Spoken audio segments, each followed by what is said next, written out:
ബ്രാ dry ആക്കാൻ വേണ്ടിയിട്ട് കുറച്ച് ബുദ്ധിമുട്ടിയിട്ടില്ലേ നിങ്ങൾ? എന്നാലൊരു ട്രിക്ക് ഉണ്ട്.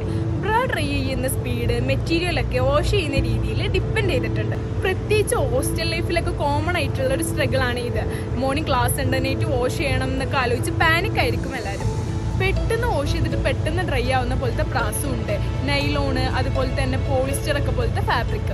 പെട്ടെന്ന് ഡ്രൈ ആവണമെന്നുണ്ടെങ്കിൽ ടവലിൽ പ്രസ് ചെയ്തുകൊണ്ട് എക്സ്ട്രാ വാട്ടർ അബ്സോർവ് ചെയ്യാം. ഫാനിന്റെ അടുത്തൊക്കെ ഹാങ് ചെയ്യുക, അതുപോലെ തന്നെ ഡയറക്റ്റ് ആയിട്ട് സൺലൈറ്റ് അവോയ്ഡ് ചെയ്യുക. അങ്ങനെ ആകുമ്പോൾ ഫാബ്രിക് ലൂസിനാവാനുള്ള ചാൻസ് കൂടുതലാണ്. ഹെയർ ഡ്രയർ ഒക്കെ ലോ ഹീറ്റ് ആക്കിയിട്ട് പാഡിംഗ് ഇല്ലാത്ത ബ്രാസിന് യൂസ് ചെയ്യുകയാണെങ്കിൽ ബെറ്റർ ആയിരിക്കും. പാഡിംഗ് ഇല്ലാത്ത ബ്രാസിന് മാത്രം ഡിസ്റ്റൻസ് മെയിൻറ്റെയിൻ ചെയ്താൽ ഫാബ്രിക് ഡാമേജ് ഇല്ലാണ്ട് നമുക്ക് യൂസ് ചെയ്യാൻ വേണ്ടി പറ്റും. അതുപോലെ തന്നെ പാഡിംഗ് ഇല്ലാത്ത ബ്രാസിന് മാത്രം ഡിസ്റ്റൻസ് മെയിൻറ്റെയിൻ ചെയ്താൽ ഫാബ്രിക് ഡാമേജ് ഇല്ലാണ്ട് ഡ്രൈ ആയിട്ട് പെട്ടെന്ന് കിട്ടും. ഇതുപോലൊക്കെ നിങ്ങൾ ചെയ്യുകയാണെങ്കിൽ സഡൻ വാഷിൽ 2-3 hours ബ്രാ ഡ്രൈ ആയിട്ട് വെക്കാം. നിങ്ങൾക്ക് മോർണിംഗ് റഷ് ഇല്ലാതെ സ്ട്രെസ് ഇല്ലാതെ സ്കൂളിലും കോളേജിലും ഒക്കെ പോവാം. ഇതുപോലെ ഇൻഫോർമേറ്റീവ് ആയിട്ടുള്ള വീഡിയോസിന് വേണ്ടി നമ്മുടെ അക്കൗണ്ട് ഇപ്പം തന്നെ ഫോളോ ചെയ്ത് വെക്കാം. Thank you for watching.